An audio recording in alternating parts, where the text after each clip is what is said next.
बात करते हैं पाचन तंत्र की। तो पाचन तंत्र में सबसे पहले यानी पाचन किसे कहते हैं, किसे कहते हैं?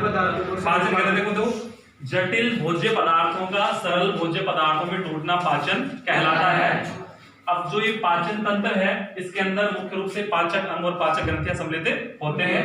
पाचक अंगों में आते हैं मुख, मुखगुहिका, ग्रसनी, ग्रसिका, आमाशय, अग्नाशय, छोटी आंत, बड़ी आंत, मलद्वार, सारे यानी जो सारे भाग मिलकर किसका निर्माण करते हैं?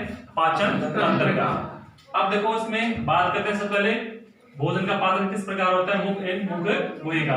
सर्वप्रथम भोजन को कहाँ रखते हैं? मुख में रखते हैं। तो मुख में दांतों की सहायता से भोजन को छोटे छोटे टुकड़ों में तोड़ा जाता है। मुख में क्या पाए जाते हैं? दांत पाए जाते हैं। दांत कितने प्रकार के होते हैं? 4। कौन कौन से? तो सर्वप्रथम दांतों की सहायता से भोजन को छोटे छोटे टुकड़ों में काटेंगे और मुख में ग्रंथि पाई जाती है जिसे कहते हैं लार ग्रंथि। लार ग्रंथि में कौन सा एंजाइम पाया जाता है? टाइलिनिया एमिलेज, जो किसका पाचन करता है? स्टार्च या मंड को किसमें परिवर्तित कर देता है? दूध में परिवर्तित करने का कार्य करता है। उसके बाद में भोजन में लार मिल गई और भोजन यहाँ किसके रूप में आ जाता है? बोलस के रूप में। उसके बाद में बोलस के रूप में आता है। उसके बाद में भोजन आएगा ग्रसनी में। ग्रसनी इस बात को सुनिश्चित करती है कि भोजन भोजन नली में ही प्रवेश करे और वायु श्वास नली में ही प्रवेश करे। उसके बाद में भोजन कहाँ आता है? ग्रसिका या ग्रास नली में आता है। ग्रसिका या ग्रास नली में क्या होता है? क्रमाकुंचन गति होती है, यानी सिकुड़ती है, फैलती सिकुड़ती रहती है, यानी क्रमाकुंचन गति होती है जिसके कारण भोजन को आगे भेज दिया जाता है और भोजन कहाँ आ जाता है? आमाशय में आ जाता है।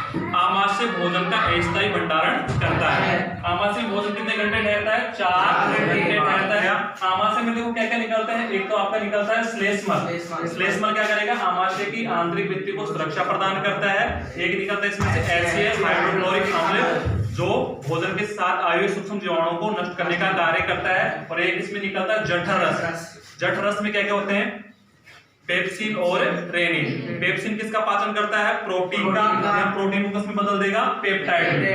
और रेनिन जो दूध की प्रोटीन केसिन है उसको किसमें बदल परिवर्तित करता है? पैराकेसिन।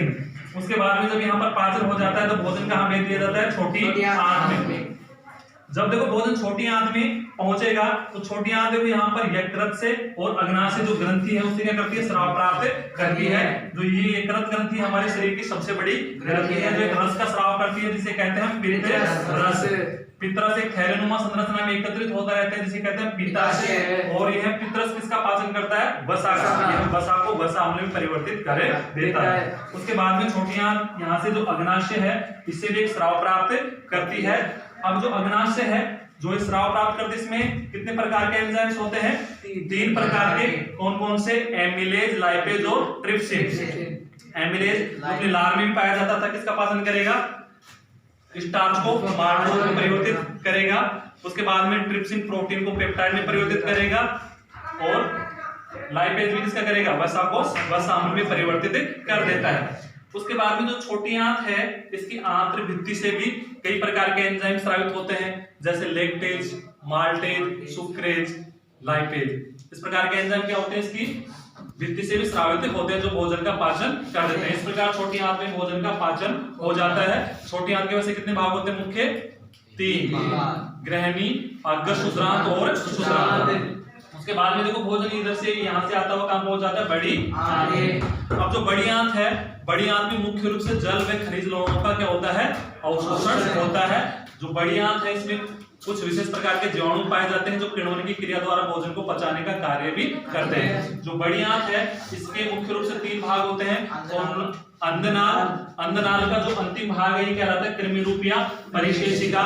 उसके बाद में आता है बृहदांत्र। बृहदांत्र 4 प्रकार की होती है। आरोही बृहदांत्र, अवरोही बृहदांत्र, अनुप्रस्थ बृहदांत्र और सिग्माकार बृहदांत्र।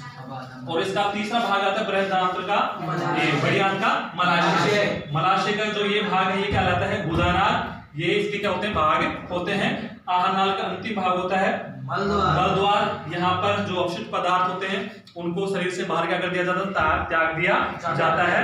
मलद्वार को यानी जो मलद्वार है यहाँ से जब अपशिष्ट पदार्थों को शरीर से बाहर त्यागेंगे तो इनका जो नियंत्रण है संवर्णी पेशियों के द्वारा क्या किया जाता है? इनको नियंत्रित किया जाता है। तो ये था आपका पाचन तंत्र।